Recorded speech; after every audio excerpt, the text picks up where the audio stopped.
Hello, എല്ലാവർക്കും SR കറിവേടിലേക്ക് സ്വാഗതം. ഇന്നൊരു നാടൻ കറിയുടെ റെസിപ്പി ആയിട്ടാണ് വന്നിരിക്കുന്നത്. ഉണക്കച്ചെമ്മീൻ ചൊരക്കക്കറി. ഈ കറി മാത്രം മതി ചോറിൻ്റെ കൂടെ കഴിക്കാൻ. വേറെ സൈഡ് ഡിഷിൻ്റെ ആവശ്യമൊന്നുമില്ല. അടിപൊളി ടേസ്റ്റാണ്. എല്ലാവരും ഒന്ന് ട്രൈ ചെയ്ത് നോക്കി ഫീഡ്ബാക്ക് ഒന്ന് അറിയിക്കുക. അപ്പോൾ റെസിപ്പിയിലേക്ക് പോയാലോ. ഇതാണ് ചൊരക്ക. ഇതിൻ്റെ പകുതി ഭാഗം മാത്രമേ എടുക്കുന്നുള്ളൂ. തൊലി ചെത്തി ഉള്ളിലത്തെ സീഡൊക്കെ കളഞ്ഞ് കഷ്ണങ്ങളാക്കി എടുക്കാം. 1 കപ്പ് ഉണക്കച്ചെമ്മീൻ എടുത്തിട്ടുണ്ട്. തലയും വാലും കളഞ്ഞ് കഴുകി ഡ്രൈൻ ചെയ്തെടുത്തതാണ്.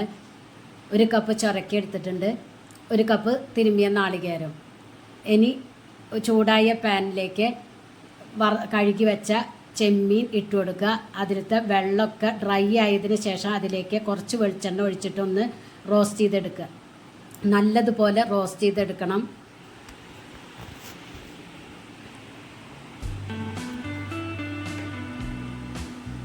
ഇതിപ്പോൾ റോസ്റ്റാക്കി എടുത്തിട്ടുണ്ട്. ഇതൊരു പാത്രത്തിലേക്ക് മാറ്റി കൊടുക്കാം.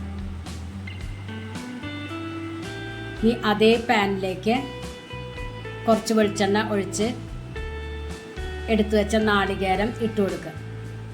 എന്നിട്ട് നല്ലതുപോലെ റോസ്റ്റ് ചെയ്തെടുക്കുക. ഒരു ബ്രൗൺ കളറാക്കി എടുക്കണം. ഇതിലേക്ക് കുറച്ച് കറിവേപ്പില ഇട്ട് കൊടുക്കാം.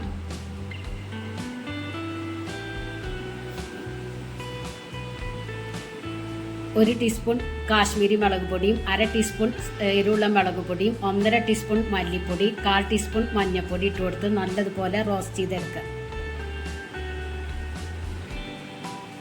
സ്റ്റവ് ഓഫ് ചെയ്യുക. ഇത് തണുക്കാനായിട്ട് മാറ്റി വയ്ക്കുക. ഇനി ഒരു കുക്കറിലേക്ക് കട്ട് ചെയ്ത് വെച്ച ചൊരക്ക ഇട്ട് കൊടുക്കുക. അതിലേക്ക് 2 പച്ചമുളക് കട്ട് ചെയ്തത് ഇട്ട് കൊടുക്കുക. ഒരു നുള്ള് മഞ്ഞൾപ്പൊടി, കുറച്ച് വെള്ളം ഒഴിച്ച് വറുത്ത് വെച്ചതിന് കുറച്ച് ചെമ്മീനും ഇട്ട് കൊടുക്കുക. ഒരു 1/4 കപ്പ് വെള്ളം ഒഴിച്ചു കൊടുത്താൽ മതി. എന്നിട്ട് ഒരു വിസിൽ കൊടുക്കുക.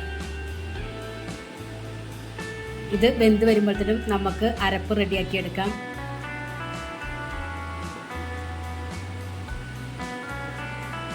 ഇപ്പം നമ്മുടെ വറുത്ത് വെച്ച നാളികേരം തണുത്തിട്ടുണ്ട്. ഇത് മിക്സിയുടെ ജാറിലിട്ടിട്ട് അരയ്ക്കാൻ പാകത്തിന് വെള്ളം ഒഴിച്ചു കൊടുത്ത് പേസ്റ്റ് രൂപത്തിലൊന്ന് അരച്ചെടുത്തിട്ട് വരാം. ഇതിലേക്ക് വറുത്ത് വെച്ച ചെമ്മീനും ഇട്ട് കൊടുക്കണം. എന്നിട്ട് നല്ലതുപോലെ അരച്ചെടുക്കുക. ഇപ്പോൾ ഇതേ കുക്കറിലെ ചൊരക്ക വെന്തു. അത് ഞാൻ ഒരു ചട്ടിയിലേക്ക് മാറ്റി കൊടുക്കുന്നുണ്ട്. ഇതിലേക്ക് ഒരു പകുതി മാങ്ങ കട്ട് ചെയ്തത് ഇട്ട് കൊടുക്കുന്നുണ്ട്. മിക്സിയുടെ ജാറിൽ അരച്ച് വെച്ച അരപ്പും ഒഴിച്ചു കൊടുക്കുക. ജാറിൽ കുറച്ച് വെള്ളം ഒഴിച്ചിട്ട് അതും ചിറ്റിച്ച് ഒഴിച്ചു കൊടുക്കുക. എന്നിട്ട് ഉപ്പിട്ട് കൊടുക്കുക. നമ്മൾ മുമ്പ് ഉപ്പൊന്നും ഇട്ട് കൊടുത്തിട്ടില്ല. ഈ ടൈമിൽ ഉപ്പിട്ട് കൊടുക്കുക. എന്നിട്ടൊന്ന് മൂടി വെച്ച് കുക്ക് ചെയ്യുക. ലോ ഫ്ലെയിമിൽ വേണം കുക്ക് ചെയ്തെടുക്കാൻ. ഇപ്പോൾ ഉപ്പ് പോരാത്തതുകൊണ്ട് ഞാൻ കുറച്ച് ഉപ്പും കൂടി ആഡ് ചെയ്ത് കൊടുക്കുന്നുണ്ട്. ഇപ്പോൾ ഇത് നമ്മുടെ ചാറ് കുറുകി വറ്റി വന്നിട്ടുണ്ട്. സ്റ്റവ് ഓഫ് ചെയ്യുക. ഇനി ഇതിലേക്ക് വറവിട്ട് കൊടുക്കാനായി ഒരു പാനിലേക്ക് ഒരു 2 ടേബിൾ സ്പൂൺ വെളിച്ചെണ്ണ ഒഴിച്ച് ഒരു 5-6 ചെറിയ ഉള്ളി അരിഞ്ഞതിട്ട് നല്ലതുപോലെ മൂപ്പിച്ചെടുക്കുക. കറിവേപ്പിലയും ഇട്ട് കൊടുക്കുക. ഉള്ളി നല്ലത് മൂത്തതിന് ശേഷം കറിയിലേക്ക് ഒഴിച്ചു കൊടുക്കാൻ. അടിപൊളി ചൊരക്ക ഉണക്കച്ചെമ്മീൻ കറിയാണ്. എല്ലാവരും ഒന്ന് ട്രൈ ചെയ്ത് നോക്കി ഫീഡ്ബാക്ക് ഒന്ന് അറിയിക്കുക. നിങ്ങൾക്ക് ഈ ചാനൽ ഇഷ്ടമാവുകയാണെങ്കിൽ പ്ലീസ് ഒന്ന് സബ്സ്ക്രൈബ് ചെയ്ത് ലൈക്ക് ചെയ്ത് ബെല്ലൈക്കൻ ഒന്ന് അമർത്തുക. അപ്പോൾ ഞാനിടുന്ന ഇതുപോലുള്ള വീഡിയോസിൻ്റെ നോട്ടിഫിക്കേഷൻ നിങ്ങൾക്ക് കിട്ടും. Thank you.